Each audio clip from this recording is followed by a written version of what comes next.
What's up everybody, Rayakee here, and today I'm going to be talking about the portfolio I made that I used to apply to architecture for university. So before we get started, I wanted to say that this video is going to be a bit on the longer end because it just explains my thought process and my process to making my portfolio. So if you're into learning and if you're into learning how you can best improve your chances of being accepted to university, this video is for you.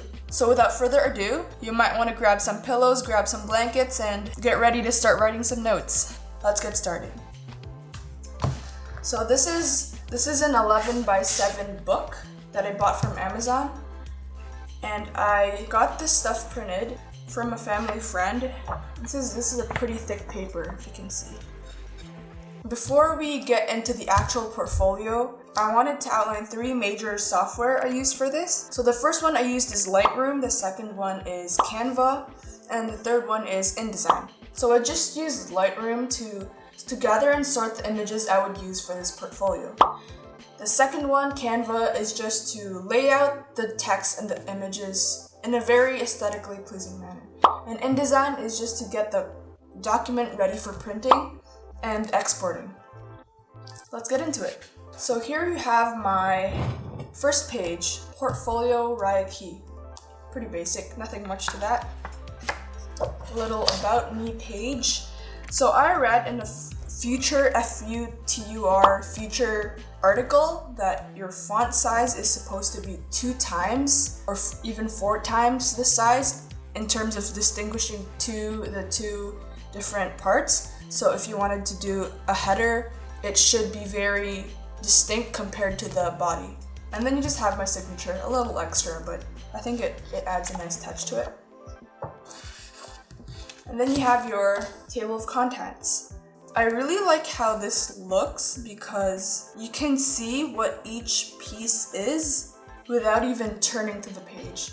And also as to how I organize these pieces, I did not arrange them chronological order or anything like that. I just arranged them based on a video I saw on the internet. So this lady was saying that you should arrange your top 2 strongest pieces first and then your third best last. So you engage the interest, you engage it, and then kind of just follow it up with your supporting pieces, and then you end it with a bang on your third best piece. So that's kind of how I organized my portfolio. It's because of Canva that I came up with this nice layout.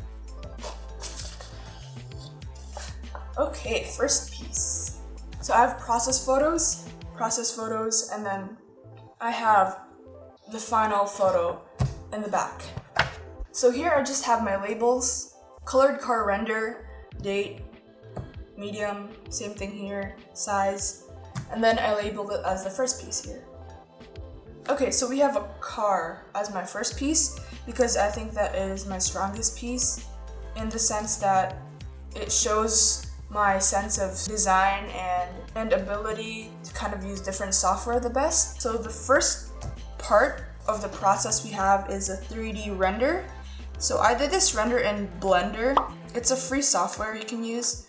And I just have your brief description here. Make sure you don't go too long on that. Just very brief. And you have your description, date, medium, same here, size. And here you have the 3D print. So I actually printed the render that I did. And I want to show you what this looks like in real life.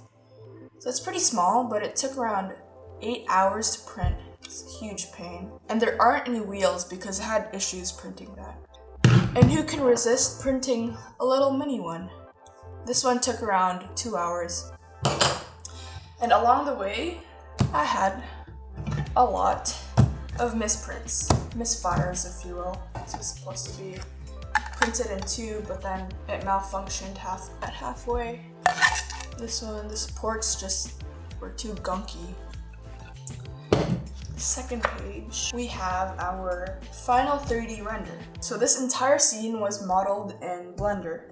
The floor, the lighting, the car, everything. I like this image a lot because it shows how I can use color and space to kind of create an overall aesthetically pleasing image, which is what architecture is. Aside from the function, of course, form and function, but I think it's pretty good for a grade 12 thesis project. So for the second one, I designed a house for one of my school projects. And here you have your sketchbook work. And here you have, again, the brief descriptions, number, basic stuff. And here you have the photos I took, the glam photos I took for the project. So as you can see here, it just showcases different sides of the building. So not only does this show the building and the little details, but it also shows that I am able to take good perspective photos of my art and edit it in such a way and lay it out in such a way to make it look good, basically. So this is the final image of the house. I like it.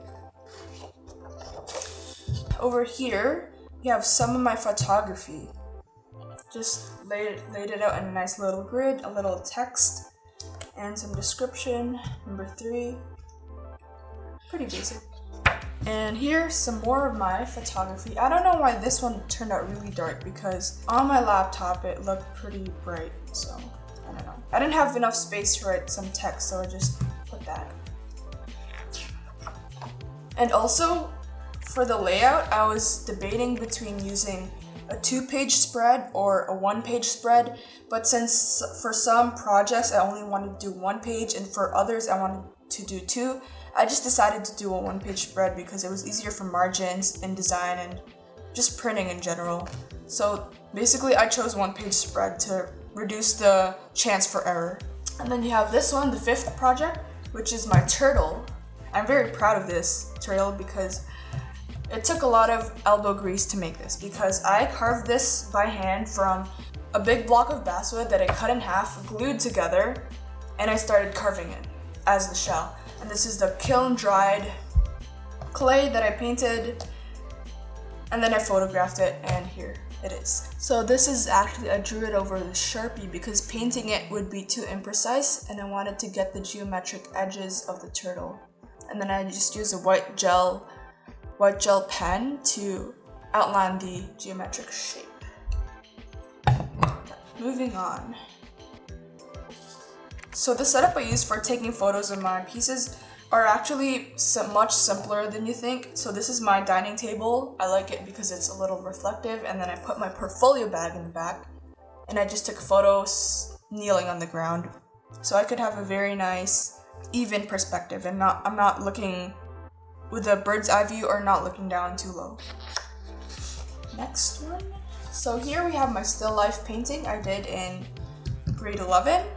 I'm not too proud of it, but thought that it would be nice to include kind of a traditional media because I noticed that most of my work was in digital or sculpture, which is great for architecture, but I think they still want to see that you're able to design in traditional mediums, for example, charcoal or pencil crayon or that stuff. So I'm not that great in acrylic, but I thought it turned out okay. It could be a lot better, but pretty good for someone who doesn't paint a lot. Description, number 6. And here again, I thought it'd be nice to insert kind of a larger scale painting I did, 36 by 24 inches. These ones are alright. That's fine. And here we have my little wood sculpture I did way back, 2016, so that was in grade 9 or 10? I think grade 9. So again, here's the portfolio bag, here's the table, portfolio bag, table, and here I just took it with the background against my kitchen. Okay, so I actually have it here with me right now.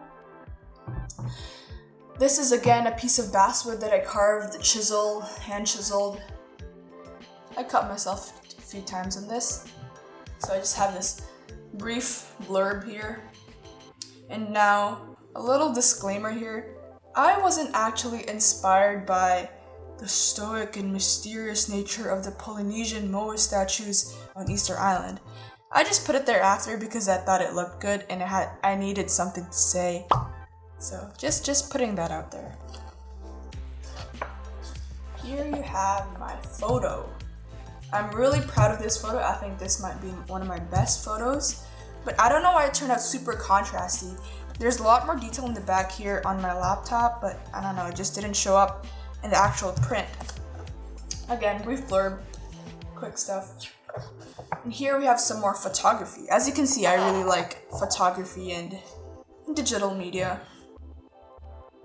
So this is my little product photography that I did just on my own time. And yeah.